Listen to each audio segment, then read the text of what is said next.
Hey guys, welcome back. Today we're talking about mock scrapes and I'm going to show you how I make mine here. But first, before I do that, I'm going to talk a little bit about the absolute key ingredient that you need in these mock scrapes in order for them to work. You know, over the past 20 plus years, I've made more mock scrapes than I can count on both public land and private land. I've had a lot of successes with them and I've had a lot of failures with them. And this is really consistent which ones work and which ones don't. So kind of the key ingredient, the main thing that you have to have in order to make your mock scrapes work is you have to be in that doe zone and in that correct spot in the first place. You know, a lot of times you'll hear guys talking about putting in a whole bunch of scrapes or a whole bunch of different scent or ropes or whatever it is, all these kind of gadgets and ideas guys come up with, but you can forget about all that. Really, none of that matters if you don't start out in the right spot. I know that's the case because I've just had so many of these things not work, and that is the common denominator on all these mock scrapes. So the key is you need to be in that doe zone, and I made a lot of videos about this. What is a doe zone? How do you find it? It's just an area with a concentration of doe family groups. That's just what I call it. But the mock scrape, and this is mine behind me here, all that does is pull back the curtain and show you guys what was already occurring in a given area. That mock scrape right there, that's not going to make this ridge a good spot. That mock scrape alone won't do it. If I weren't in that doe zone, if I didn't have that anchor of food somewhere, if I'm in like a mixed ag area or a food influenced situation, meaning like near a food plot, an ag field, feeder, something where it's being influenced by deer, or in a big woods setting like up in northeastern Minnesota, if you're around those doe family groups, if you don't have those things to begin with, this will never work, no matter how many of these mock scrapes that you put in. And that's where I'm back in today, is on a really cool piece of public. There's a barrier to hunter access to get back here. The deer flies and mosquitoes are absolutely horrendous right now, so if you see me swatting stuff, I'm just trying not to get mauled. But that's where I am today, is back on one of these. There's an anchor of food nearby. I'm in a doe zone here, and I know this is going to be a buck deal. Bucks orbiting and satelliting here. I just put a stand up about 20 yards back behind me there, and I can shoot to my mock scrape. So I don't have a lot of cover around my tree stand, so I really want this scrape, number one, to do inventory back here with my camera to see if bucks adopt it and start using it, and then two, something to distract them and stop them so I can get my bow drawn and get a shot at them. Now, not every single one of these things is going to work, even if it's in the doe zone or near a doe family group.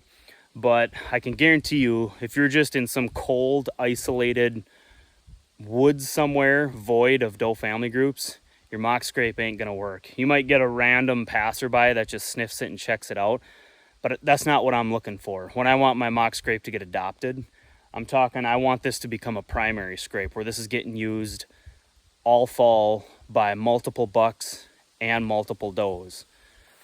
And that makes it a true primary scrape, okay? So just a random passerby one time in the fall in the middle of the night doesn't count. That doesn't mean your scrape got adopted. So just to kind of give you guys a rundown of what I did, I kicked the dirt away here. In this particular area, you can't use any scents or anything or attractants, but I got my overhead branch. I just grabbed a willow. I just tied that baby on here to a tree, go for kind of that chest height to top of my head height right in here. That's to me the ideal height. I don't want to touch this, but you can just kick this open. You could whiz in it if you want. That seems to help kind of kickstart things. I've used different things. I've done the hanging stick thing too, and that works.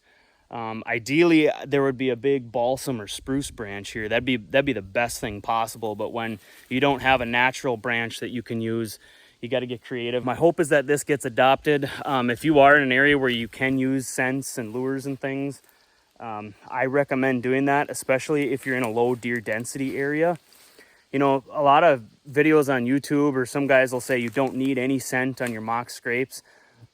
Just be very careful when you hear people say that. They're usually in a very, very high deer concentration area when they're saying things like that, to where the deer are just, the carrying capacity is so high, they're right next to their food plot. the deer are just bumping into these things in those cases, and they just tend to adopt them. Hey, you guys, just a quick reminder that with fall and winter rapidly approaching, that's the time of year we're getting all the deer browse on our young pine trees. So you need to think about how you're going to protect your young trees as we go into the winter season here. If you're someone in that situation, you should check these out. They're called browse blockers. It's a net and clip system that will go over your young pine trees. You put them on in the fall, you leave them through the winter, and you take them off in the spring and then save them because you can reuse them multiple seasons as this tree grows. But that will stop deer browse on your young pine trees. If it's something that you think might help you out, check them out at the website on the screen here. It's just browseblocker.com. I'll also put the link in the video description. And if you do decide to make a purchase, just say that you saw this ad on YouTube and we'll throw in 10 free nets and clips on top of whatever you order. But if you are on remote public land, low deer density areas, I like a little scent on mine. I like to juice these babies up, and I used everything from Tinks to the Whitetail, what's the yellow package, the Whitetail Research Institute, I think it is. The Power Scrape, the Active Scrape. I've used the BF Rut series. I think I did a video on that where I showed you guys that one. So they all tend to work. I would just be very careful so you're not harassing this thing and leaving your scent here. Just set it up once, kind of late summer, early fall like this, and then don't come back. I like to run a camera over it, keep it up high, keep it out of the deer's face so you're not blasting those deer with the big infrared bulbs. I don't like to blast those bucks right in the face. I think they see those infrared bulbs if you want to know the truth. So I keep my cameras way back, I keep them up high, and I try to get them set so that they're pointing at the back of the deer as they approach this. So just wanted to show you guys how I make my scrapes, and then talk a little bit about the theory behind when they're going to work and when they're not going to work. And this is very, very critical to know the difference between the two, that this scrape alone, this will not make this a good hunting spot. All this does is peel back the curtain and reveal what was already happening in this woods, but it could position that buck for a bow shot for you or something like that. So hope you guys appreciate the video. Take care. I'll catch you around.